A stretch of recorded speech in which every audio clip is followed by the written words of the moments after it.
Cualquier historia para echar más leña al fuego. Otra manera de analizar y discutir el pasado para entender el presente y construir el futuro. Cualquier historia, reflexión, debates, música, invitados, homenajes y entrevistas. Viernes de 21 a 22 por arinfo.com.ar. Cualquier historia. Desde la Ciudad Autónoma de Buenos Aires, transmite arinfo.com.ar. Más que una radio. Arinfo.com.ar. Más que una radio. Entre marzo y mayo de 1871, en medio del vacío de poder que se produjo en Francia como consecuencia de la derrota en la guerra contra Prusia y la caída del Segundo Imperio, presidido por Luis Bonaparte, los obreros parisinos tomaron el poder y llevaron adelante en esa ciudad la primera experiencia de un Estado revolucionario. Esta noche, a 150 años de aquellos acontecimientos, vamos a debatir sobre los distintos actores sociales y políticos que se conformaron en fuerzas motrices y directrices del proceso, sobre algunas de las medidas que impulsaron, cómo fue la reacción de la burguesía y del gobierno nacional que se había refugiado en Versalles, y por último, más allá de la corta duración y de la derrota, cuál fue el legado de la Comuna de París. Esto es Cualquier Historia, vamos a estar hasta las 22 por www.arinfo.com.ar y www.masqueunaradio.com.ar.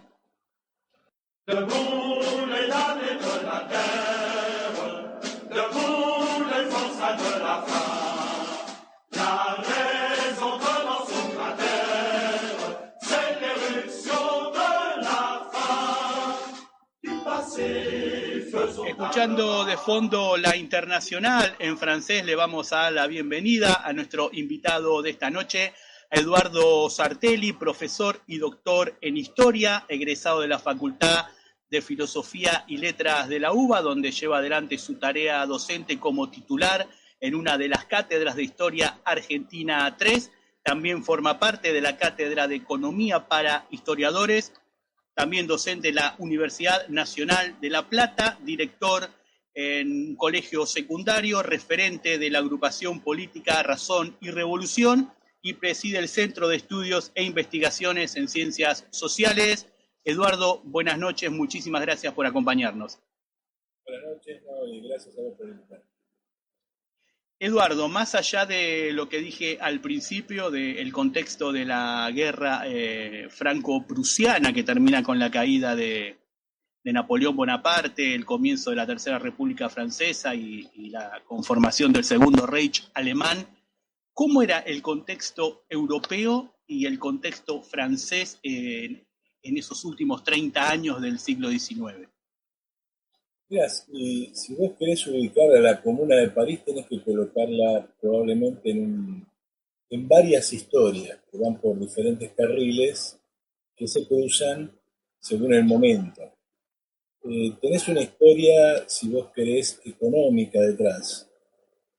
La Comuna de París llega a explotar en el momento en el cual Francia ha entrado de lleno en la revolución industrial.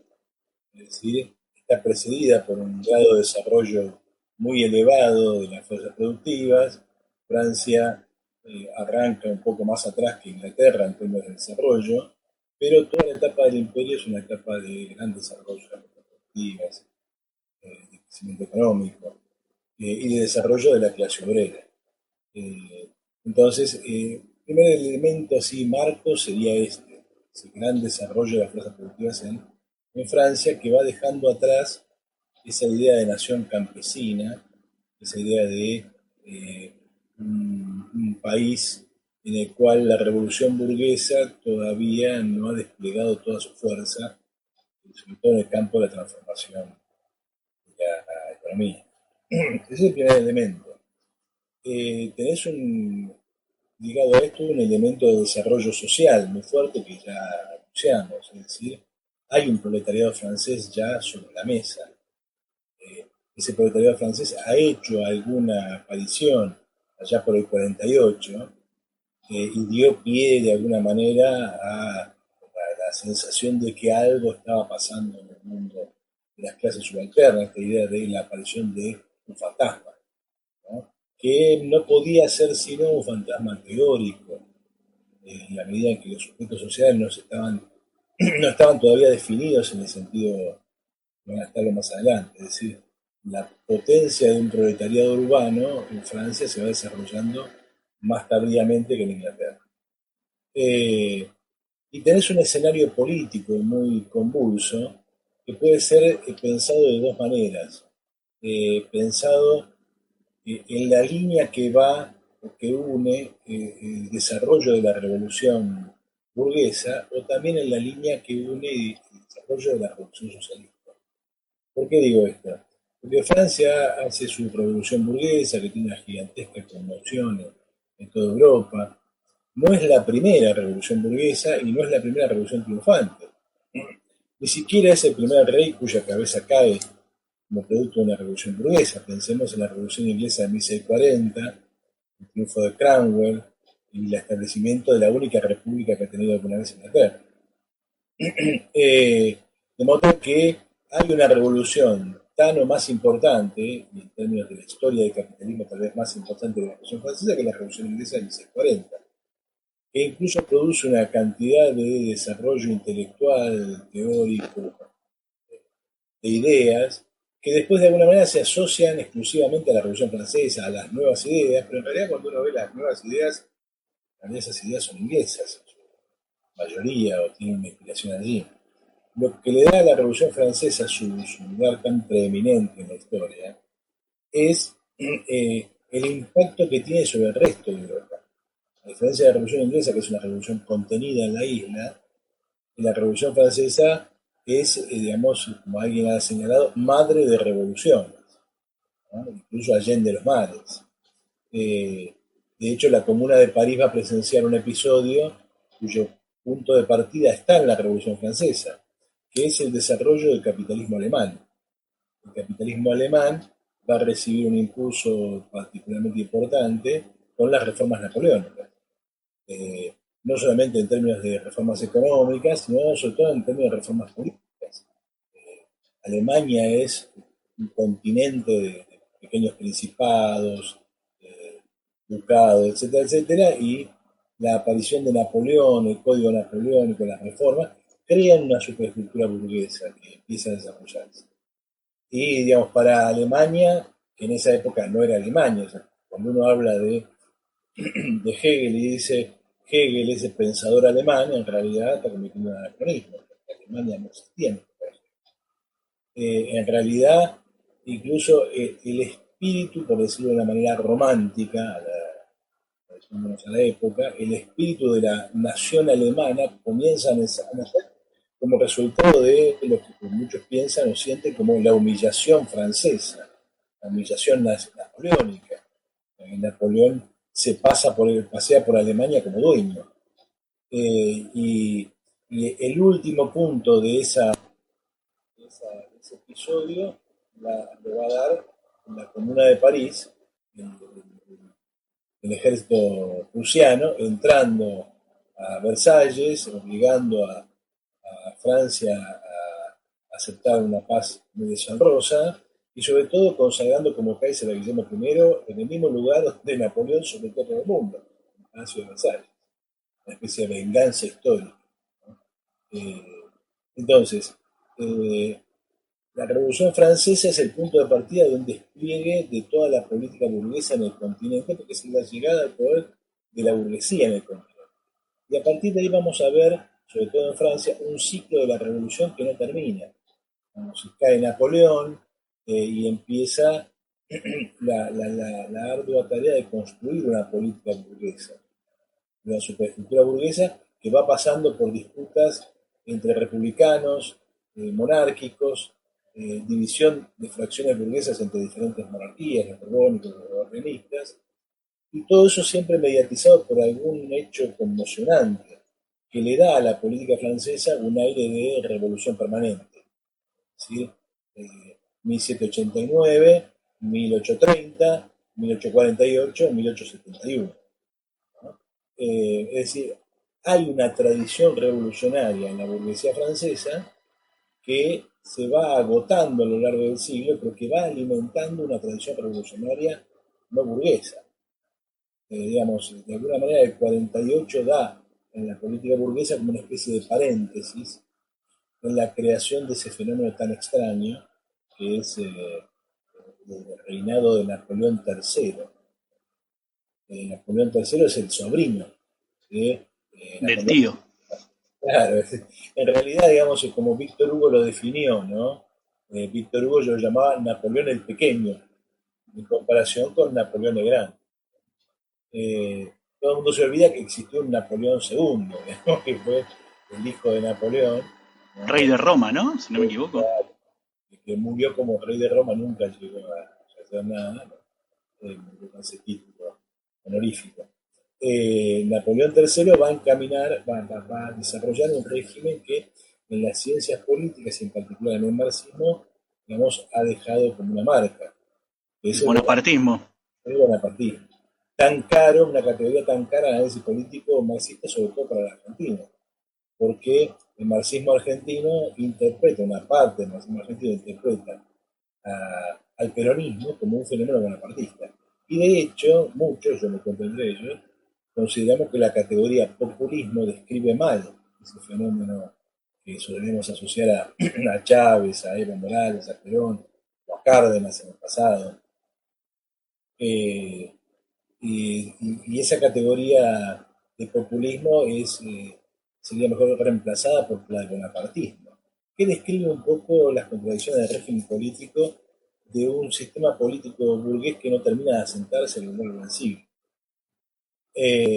Y precisamente este es el contexto político inmediato desde el lado de la política burguesa de lo que vamos a presenciar en la Comuna de París. Es un tipo de gobierno, un tipo de régimen político con un personaje muy particular. Un régimen que no corresponde a ninguna fracción burguesa en particular, es el régimen de una revista, alguien que sale del margen del sistema político, no lo conoce nadie. Es más, gana las elecciones en el, 40, en el proceso del 48 al 51, gana su lugar, termina siendo emperador, va preso, ¿no? Eh, Marx y Víctor Hugo lo describen, digamos, con mucho detalle. Eh, Era un personaje al estilo Menem, ¿no? Ligado al mundo de la farándula, como diríamos hoy, y los personajes turbios, ¿no? Los barrios bajos, el mundo de la prostitución, de esa categoría que también nace ahí como categoría teórica, en ese texto que examina el nacimiento de este régimen, que es el Discurso Brumario de Bonaparte, de Marx, que es la categoría del lumpenproletariado. La idea de que finalmente Napoleón es el presidente y luego el emperador del lumpenproletariado, aupado al poder por los campesinos, de donde surge también toda una reflexión acerca del lugar de los campesinos como clase social, es decir, eh, este proceso histórico que desemboca en la Comuna de París, que tiene muchos episodios en el medio y que está asociado a personajes claves en este proceso, como Luis Bonaparte, contiene mucha densidad de fenómeno social histórico y por lo tanto mucha densidad conceptual. Este Bonaparte, por lo tanto, es utilizando un término que podría ser, digamos, muy caro a Urbano Cañones, ¿no? El tío coronel de Isidoro De Cañón, Isidoro. ¿no? Es un farabute, ¿no? Un tipo que se dedica a la joda, digamos, una especie de personaje al estilo Maradona, que reúne una cohorte en torno a suyo, de tipos de vividores. Bueno, este tipo llega al poder precisamente en medio de un empate social. Y ese empate social entre las masas populares, las diferentes fracciones de la burguesía, le otorga un poder que le permite ser árbitro, y esa es la clave del régimen bonapartista. Entonces parece un poco de izquierda, parece un poco de derecha, hace concesiones aquí contra el otro, cuando el que estaba de su lado, digamos, pretende adquirir cierta autonomía, se da vuelta. Eh, este personaje es el que ha gobernado Francia 30 años, 20, 20 años por lo menos. Eh, y, y, bueno, entre esos movimientos que le sirven a él para adecuarse a esa situación de empate, uno de esos movimientos le resultó fatal, la guerra contra Rusia. Y ahí va a terminar una parte de la política burguesa. Por eso podemos colocar, al lado de esta parte de la política burguesa, podemos colocar una línea de la política socialista y de la revolución social. Ya seguimos con el doctor Eduardo Sartelli debatiendo y analizando sobre la Comuna de París, las causas y el legado que dejó, escuchando de fondo La Internacional, que es un poema de Eugenio Potier, que participó de la Comuna del año 1871, musicalizado en 1887-88 y que se transformó en el himno en aquel momento de la Segunda Internacional o Internacional Socialista. Il n'est pas le sauveur suprême, ni Dieu ni ses arbitres. Decía Eduardo reciente, hablaba, ¿no?, de lo que fue el régimen de Luis Bonaparte, del sobrino del tío. También elige un momento erróneo, ¿no?, para llevar adelante la confrontación con Prusia. Recordemos la experiencia apoyando a un austríaco en México, ¿no?, que lo terminan matando en Querétaro. Sí, ya había tenido varios intentos, así, veleidades imperiales, veleidades napoleónicas, diríamos, que en general tienen que entenderse no solo por la naturaleza del personaje, sino por la complejidad de la política europea y sobre todo la complejidad que introduce la aparición de nuevas naciones, por lo tanto nuevos poderes estatales. Pensemos que la Comuna de París es también la encrucijada del desarrollo del Estado-Nación en Europa. Normalmente nosotros hemos nacido en el marco de un Estado-Nación y por lo tanto nos parece natural que el mundo se ordene de esta manera. Pero estamos presenciando un momento en el cual, sobre todo en Europa, estamos abandonando la forma monárquica, la forma reino, por la forma nación. Y eso genera un proceso de centralización estatal que crea nuevos contendientes. Básicamente Italia y sobre todo Alemania. Alemania va a nacer definitivamente aquí. Y eso lo lleva a Luis Bonaparte a aventuras del estilo de apoyar más de México, ¿no? Una aventura bastante disparatada, o apoyar incursiones en Italia y en otros lugares, en los cuales pretende actuar una política de conquistador que tiene más una función interna que externa, o sea, tiene que ver con los movimientos en la sociedad francesa que le están complicando el gobierno, ¿no? Pero te decía, esto es siempre visto desde la política burguesa. Hay una política obrera que también encaja aquí y nos lleva directamente a la comuna. Es decir, puedes unir una línea que va desde 1795-96 a 1917. Es decir, una línea que tiene que ver con el pasaje de los pueblos iguales de Graco-Babeuf a la Revolución Rusa, es decir, a Lenin. Es decir, acá hay todo un proceso. La aparición de como va a denominar alguno, el historiador, una flor fuera de estación, el comunismo de Babeuf. En plena Revolución Francesa, cuando la Revolución Burguesa no hace más que nacer, aparece allí un atisbo de revolución comunista. Y ese atisbo de revolución comunista se mantiene en ese estado y se desarrolla literaria e intelectualmente, es el desarrollo del socialismo utópico, el desarrollo de un proletariado naciente muy incipiente todavía, que recién va a aparecer, digamos, programáticamente en el 48, por eso 1795-96, 1848, que es ya la aparición de la idea del comunismo y de esa idea como algo que puede encarnar. Obviamente eso se va a realizar fácticamente con la Revolución Rusa. En el medio de ese proceso hay un elemento, la Comuna de París, que sintetiza y confirma que ese fantasma no es solamente un fantasma. Como si uno examinara la Comuna de París en sí misma, como episodio no tiene mucha importancia. Estamos hablando de un régimen político que no llegó a sentarse.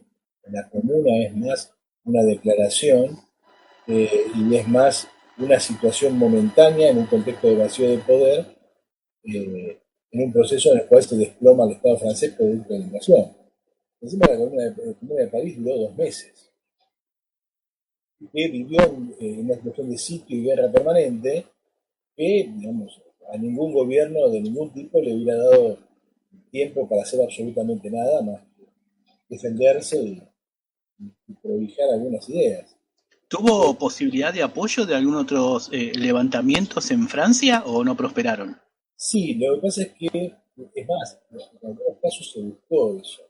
De hecho, por ejemplo, el yerno de Marx con Lafargue era de Burdeos y allí concurrió a ver qué sucedía. Porque uno lee sus cartas, se encuentra con que te dice, bueno, acá la burguesía está demasiado tranquila como para pretender alguna cosa, acá no pasa nada.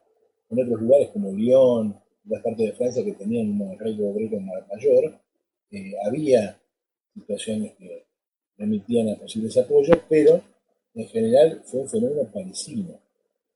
Y lo que no es poco porque París era una de las capitales del mundo entonces, una ciudad de 2 millones de habitantes, pero es un episodio muy breve.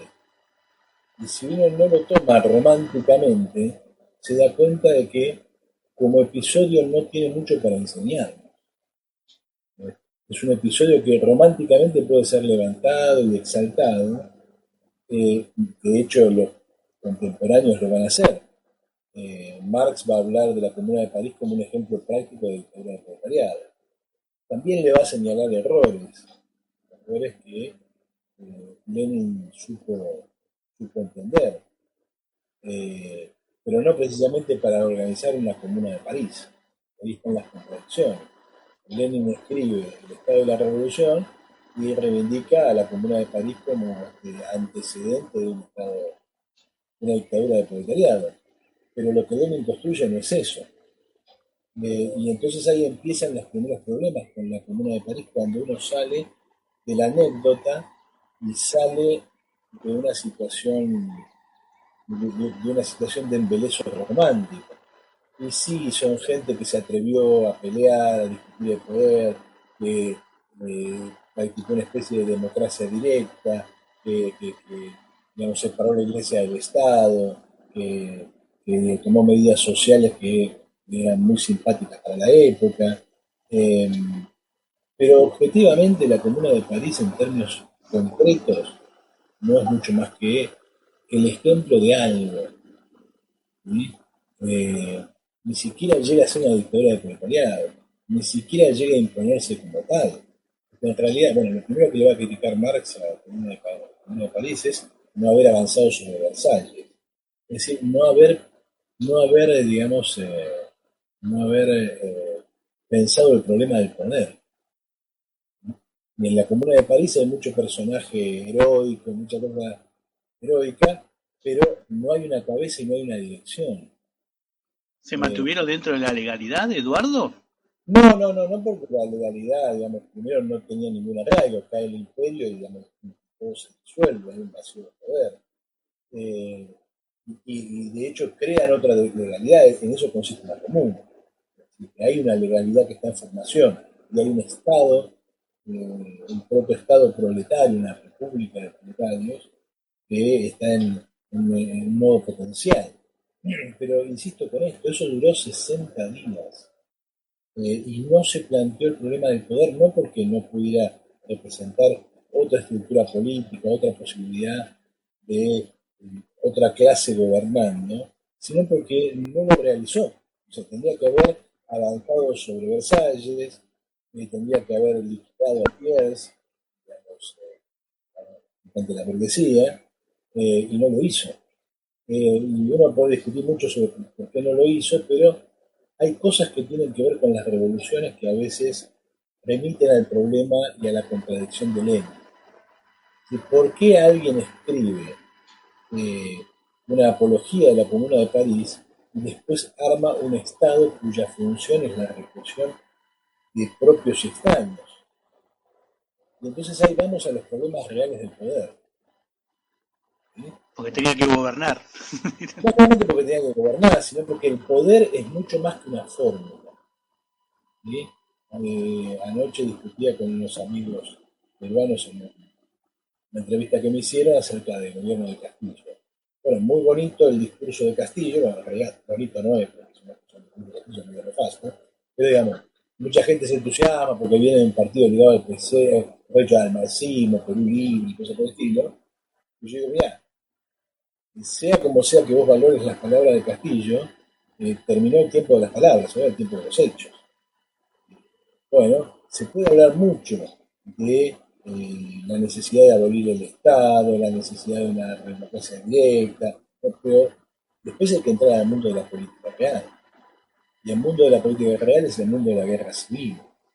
Y es el mundo de la construcción de una economía. Puede ser muy amable, muy interesante, abolir el trabajo nocturno en las panaderías, está bien, perfecto. Pero, ¿cuál es nuestro problema hoy y qué podemos sacar de la comunidad? Nada. ¿Por qué? Y porque nosotros tenemos un mundo de 8.000 millones de personas. Tenemos que manejar un planeta. No tenemos los problemas de la comunidad. Entonces, hay como una cierta perspectiva romántica de la comuna que no nos permite valorar el episodio en términos reales. Vos me habías comentado antes de que empezara el programa que había estado presente, habías participado de las jornadas estas sobre la comuna.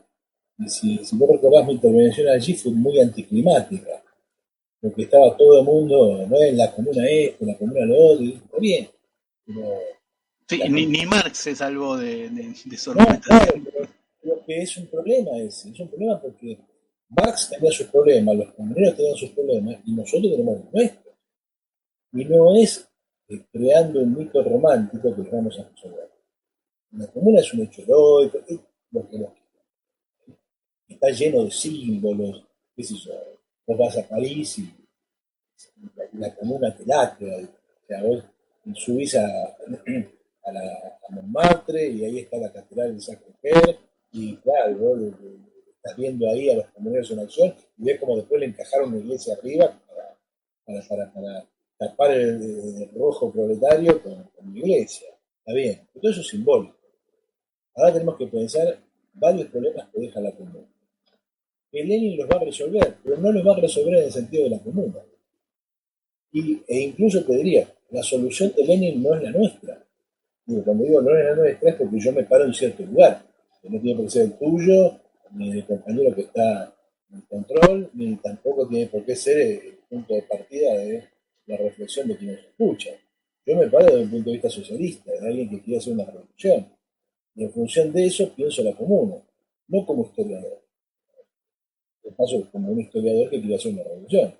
Y cuando digo, miro la comuna, ¿y qué veo? ¿Qué me sirve de la comuna? Y nada.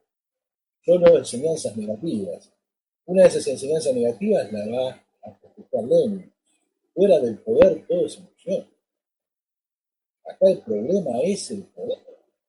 Y ese problema lo vas a tener sistemáticamente. A ver, ese poder le costó ese problema le costó la vida a Allende.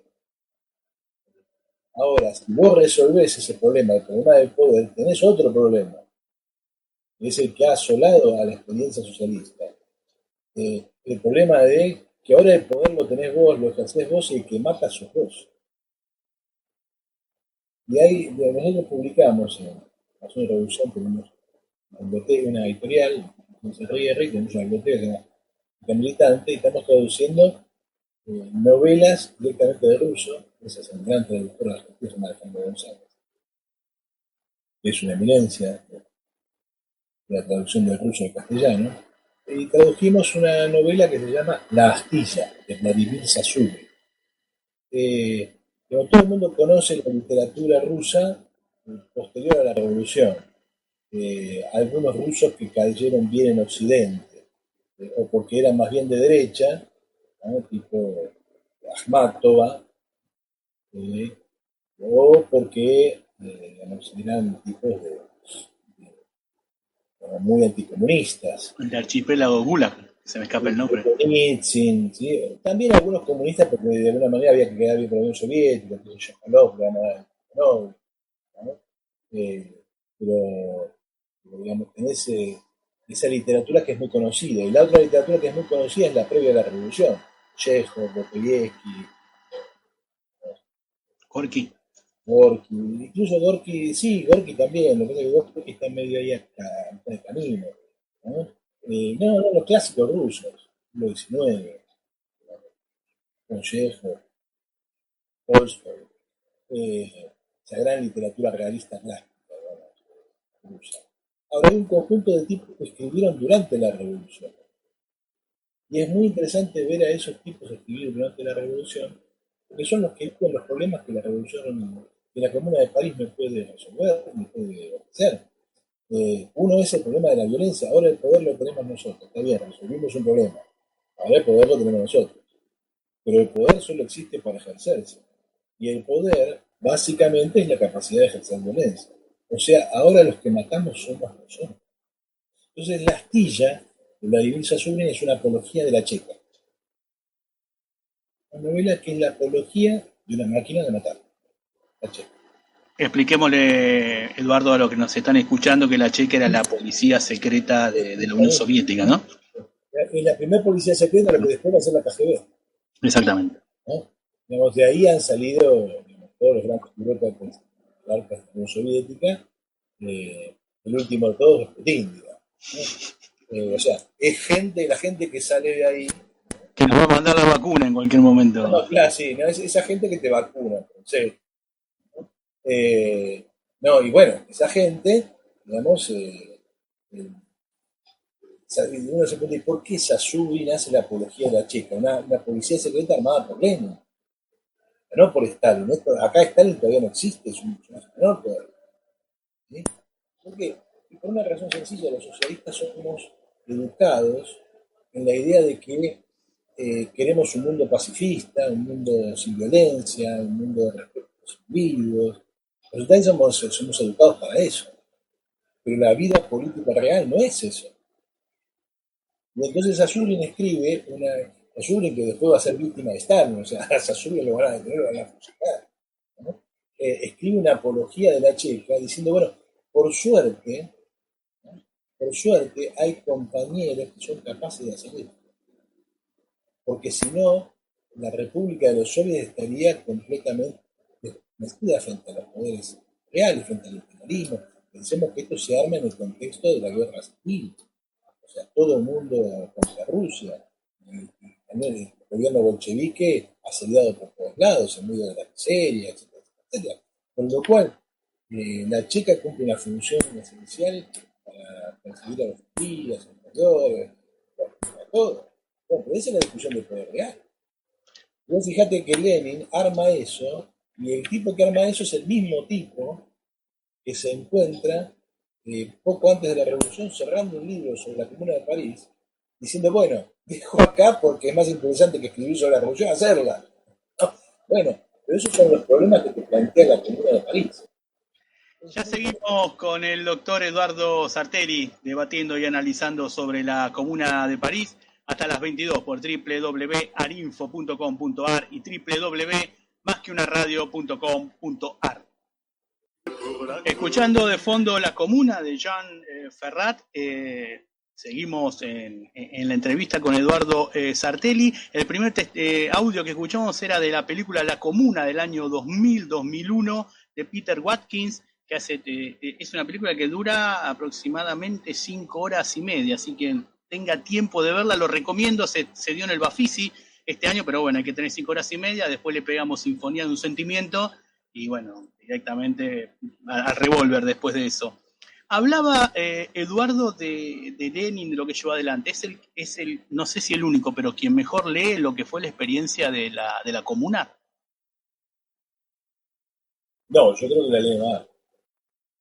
Yo creo que como no quiero reclamar la calidad de una buena lectura, creo que la lee mal en qué sentido. No en el sentido de que puede haberse equivocado historiográficamente, en el sentido de que puede haber leído mal la experiencia.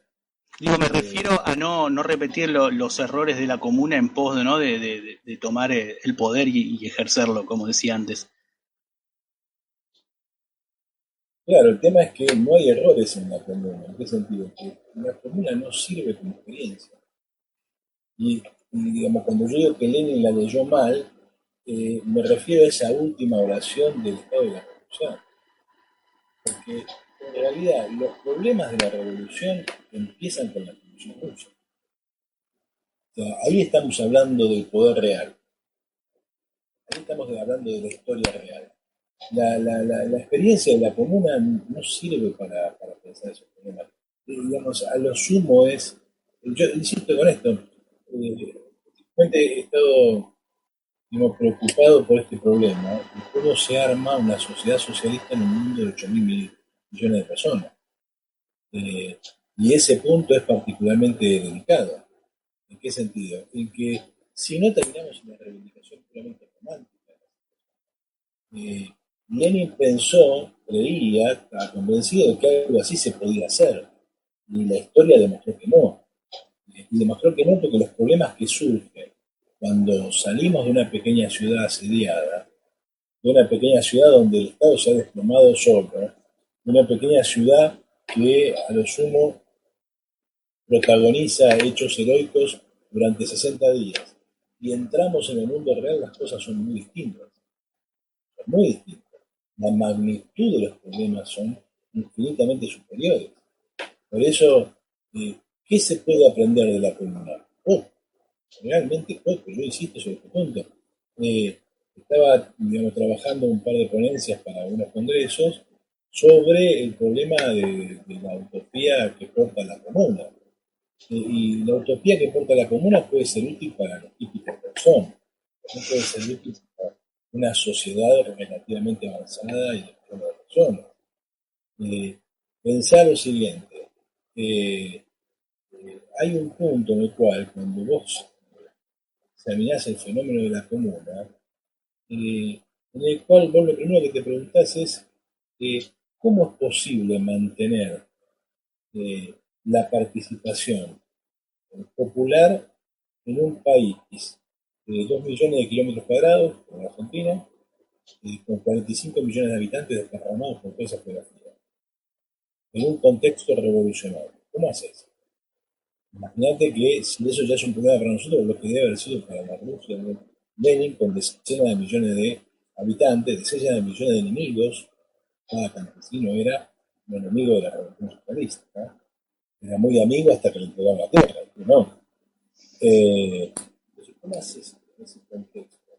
Para la democracia directa, la participación inmediata, los cargos inmediatamente revocables. Lo primero que hace la comuna es esta idea de que los cargos son revocables inmediatamente. Perfecto. Lo primero que hace Lenin es exactamente lo contrario. Porque los bolcheviques han estado batallando ¿por qué? Por la asamblea constituyente.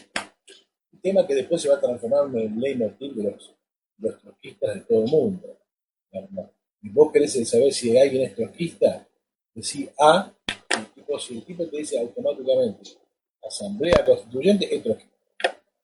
La idea de que la Asamblea Constituyente es el camino de la revolución. Bueno, Lenin, los bolcheviques, digamos, después de la Revolución de Febrero, apostaban a la creación de un doble poder y que ese doble poder se solucionara a favor del poder soviético. En el medio estaba la consigna de la constituyente, vamos a convocar a la población a que elija una nueva forma de relacionarnos, una nueva forma de Estado, una nueva forma. Bueno, cuando los bolcheviques toman el poder, la constituyente se hace y el resultado de la constituyente es en fuerza a los bolcheviques. Es decir, en términos de la comuna debieran haber dejado el gobierno, pero tendrían que haber entregado a la sociedad revolucionaria. Bueno, ¿qué hace Lenin? Y Lenin desoye la constituyente, no le da ni 5 de bolilla y la deja que se mueva sola.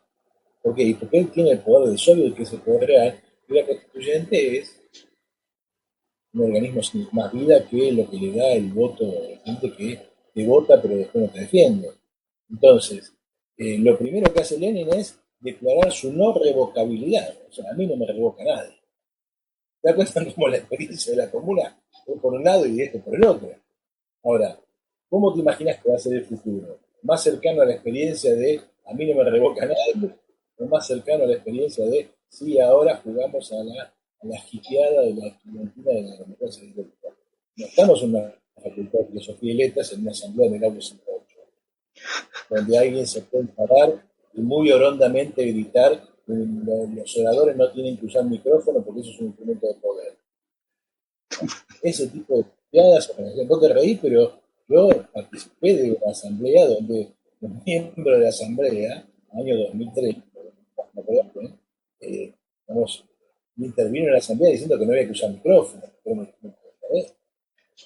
Una desviación burguesa. Y sí, pero una persona así no puede, no puede organizar la vida de una banda de cazadores recolectores. Se ayuda.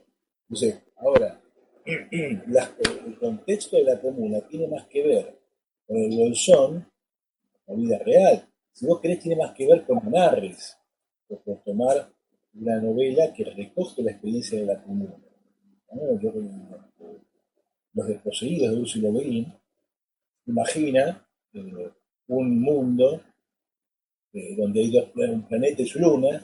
El planeta es Urras y la luna es Anarres. Los anarrestis son anarquistas, han armado ahí una comuna. Bueno, Anarres tiene 20 millones de habitantes.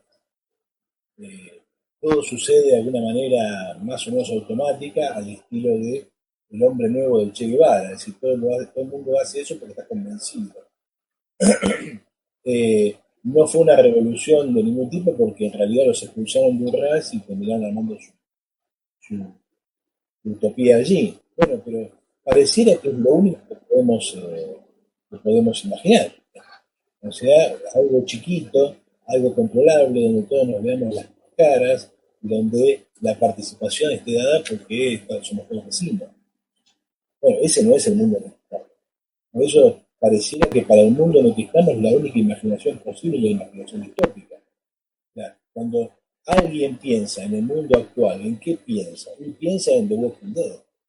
Piensa en un mundo que se desploma, producto de las contradicciones, de alguna pandemia o cosas por el estilo. Y el resultado de ese desplome no es la creación de un mundo nuevo, sino la destrucción generalizada de la humanidad por la humanidad misma.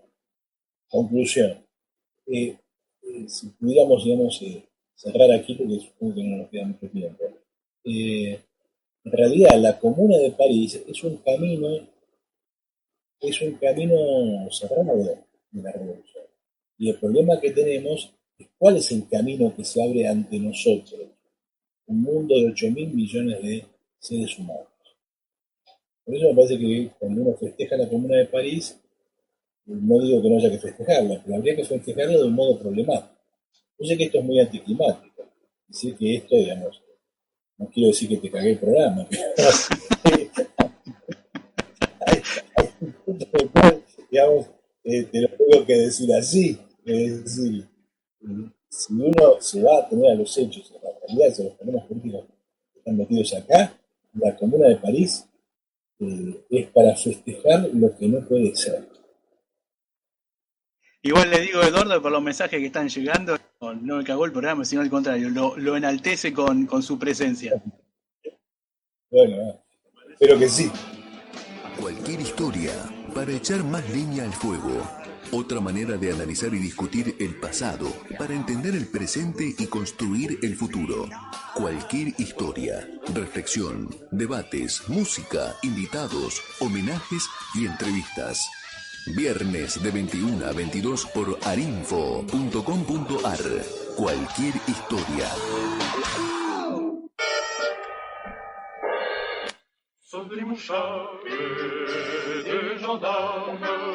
Nos vamos con Semana Sangrienta, que habla de lo que fue la represión del Estado burgués del gobierno de Thiers hacia la comuna. Le agradecemos la presencia al doctor Eduardo Sartelli, la primera vez que nos acompaña. La verdad que un gusto y un lujo, Eduardo, disfrutar de esta charla de una hora en cual hablamos de lo que significó para usted en la Comuna de París. Así que muchísimas gracias. No, gracias a vos por invitarme. Carlos Guet en la operación técnica, quien les habla, Mariano Lebret. Hicimos cualquier historia. Que tengan ustedes muy buenas noches y muy buen fin de semana. Síganse cuidando. Chau.